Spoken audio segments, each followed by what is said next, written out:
మనం చూస్తున్న దృశ్యాలు కాకినాడ జిల్లా రౌతులపూడి మండలం రౌతులపూడి గ్రామంలో నగర సంకీర్తన చేస్తున్న దృశ్యాలు.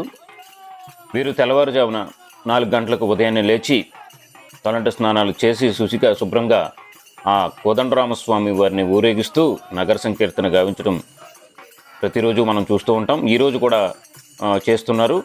వారు ఇలా నెల రోజుల పాటు ఈ యొక్క కార్యక్రమాన్ని నిర్వహించడం, భక్తి శ్రద్ధలతో నగర సంకీర్తనను ఆచరించడం జరుగుతున్నది.